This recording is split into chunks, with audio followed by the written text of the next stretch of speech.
Video like जरूर कर लीजिए और ऐसे वीडियो लगातार फ्री में पाने के लिए चैनल को तुरंत सब्सक्राइब कर लीजिए और बेल आइकन को जरूर टैप कर लीजिए ताकि आगे भी सारे वीडियो आपको मिलते रहे। यूट्यूब में फॉलो करते हैं तो प्लीज ये वाला फ्री टेलीग्राम चैनल जरूर ज्वाइन कर लीजिएगा। सारे नोटिफिकेशन सारे अपडेट यहीं पे आते हैं, ध्यान रखिए। नमस्कार दोस्तों, स्वागत है आपका यूपीपीएससी बेस्ट ऑनलाइन कोचिंग के इस यूट्यूब चैनल पर।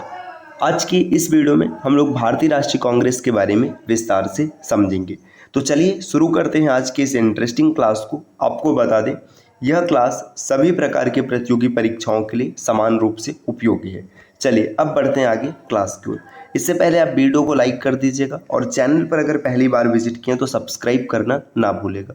साथियों, अगर आप आरओ या फिर यूपीपीसीएस की कंप्लीट प्रिपरेशन करना चाहते हैं तो टीम के पेड कोर्सेज को ज्वाइन कर सकते हैं, जिसके लिए आप इनमें से किसी भी नंबर पर कॉल या फिर व्हाट्सएप कर कोर्स की जानकारी ले सकते हैं।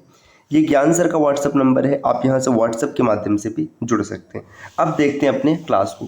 देखिए, भारतीय राष्ट्रीय कांग्रेस की स्थापना की अगर बात किया जाए तो इसकी स्थापना ए.ओ. ह्यूम, इनका पूरा नाम था एलन ऑक्टेवियन ह्यूम, ने 28 दिसंबर 1885 ईस्वी को बॉम्बे के गोकुलदास तेजपाल संस्कृत कॉलेज में किया था। तो ये चीज़ याद रखना, 28 दिसंबर 1885 को कांग्रेस की स्थापना हुई है। बॉम्बे स्थान है गोकुलदास तेजपाल संस्कृत कॉलेज में। भारतीय राष्ट्रीय कांग्रेस की जब स्थापना हुई थी तो इसमें 72 सदस्य उसमें उपस्थित थे। जो पहले इसका पहला अधिवेशन होता है 72 सदस्य होते हैं। ए.ओ. ह्यूम ने कांग्रेस का महासचिव बनाया गया, मतलब जो महासचिव थे ए.ओ. ह्यूम थे। और प्रथम अध्यक्ष व्योमेश चंद्र बनर्जी, इनको अक्सर डब्ल्यू.सी. बनर्जी के नाम से भी जाना जाता है। तो प्रथम अध्यक्ष कौन थे? डब्ल्यू.सी. बनर्जी।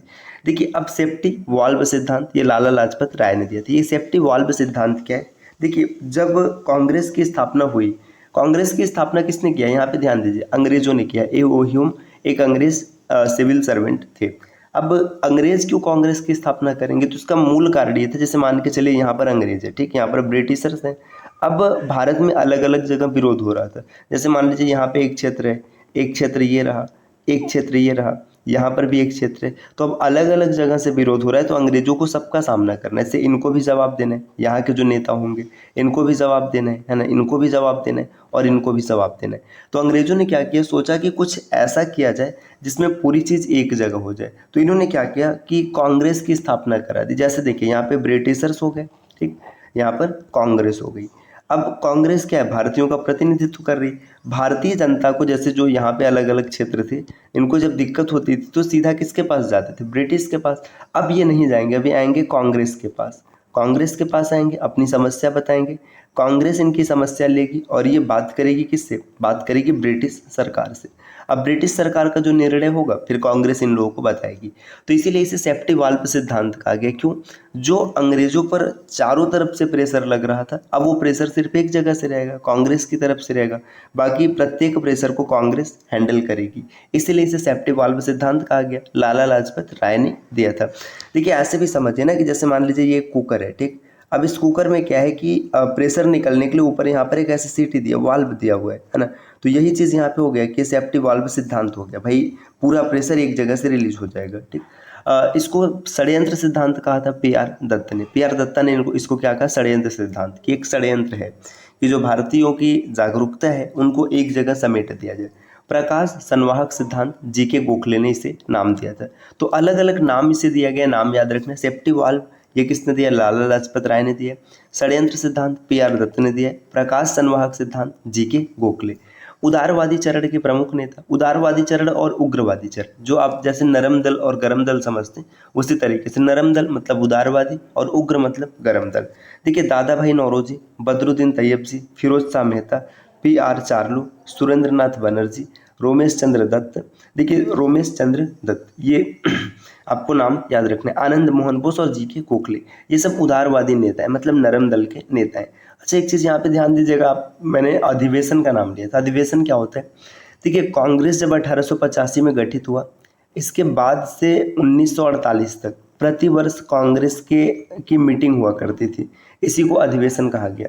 ये कुछ समय में, जैसे बीच बीच में देखिए, पहली बार 1935 में नहीं हुआ था, 1935 में अधिवेशन कोई नहीं हुआ था।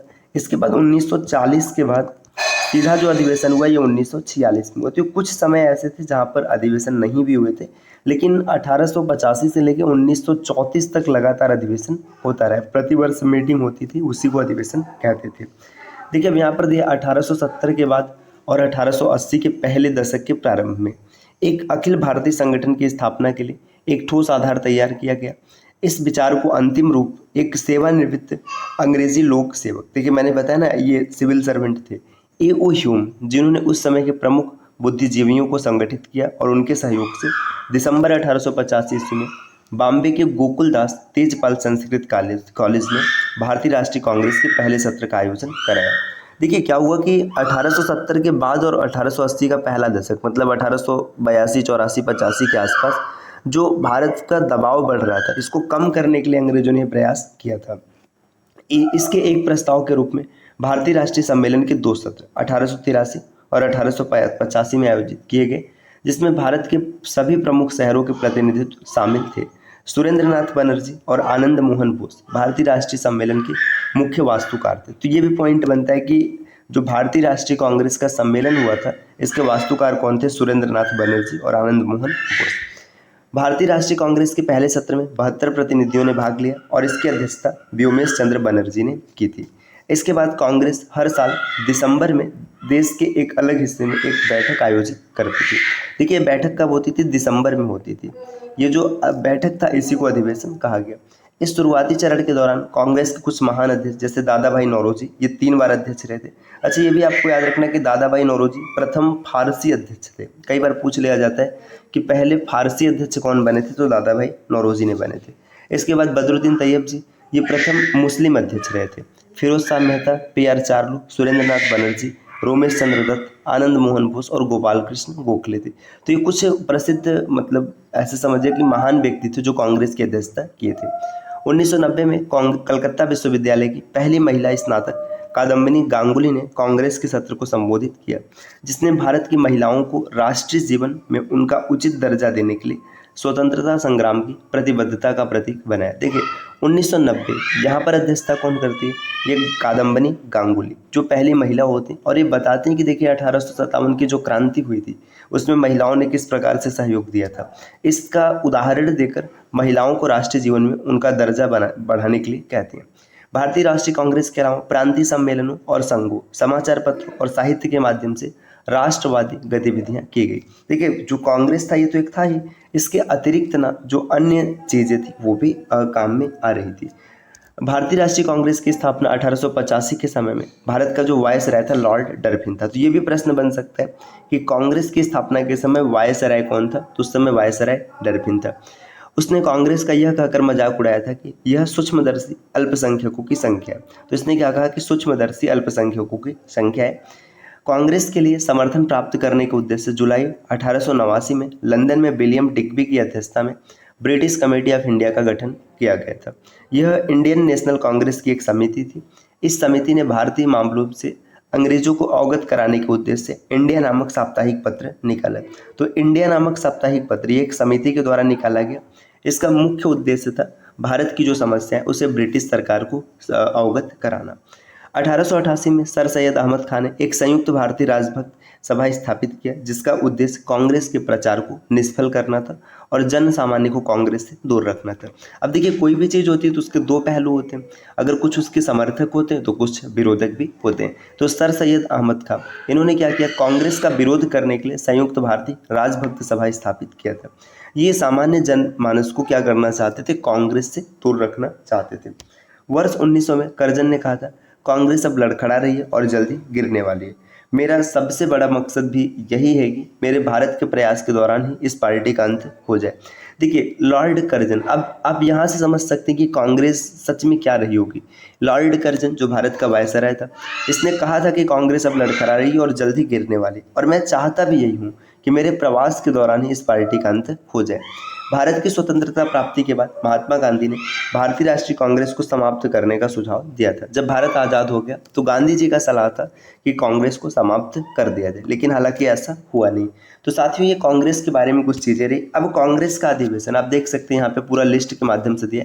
अधिवेशन कब, पहला, दूसरा, तीसरा कब हुआ था, स्थान, अध्यक्ष और इसमें कुछ महत्वपूर्ण बात किए गए तो वो भी दिया गया। आप देख सकते हैं कंप्लीट, यहाँ पे देखिए ये अधिवेशनों की संख्या 56 है। इसके बीच बीच में कुछ विशेष अधिवेशन हुए, जैसे 1920 में आप देखेंगे विशेष अधिवेशन था। तो ये जो विशेष अधिवेशन है उनको भी हम लोग समझेंगे। तो ये अधिवेशन की संख्या हम लोग अगली क्लास में देखेंगे, एक ही क्लास में पूरा डन करेंगे। तो ये छोटी सी क्लास रही, उम्मीद है आपको पसंद आई होगी साथियों। इस प्रकार की वीडियोस को लगातार देखने के लिए आप चैनल को सब्सक्राइब कर सकते हैं।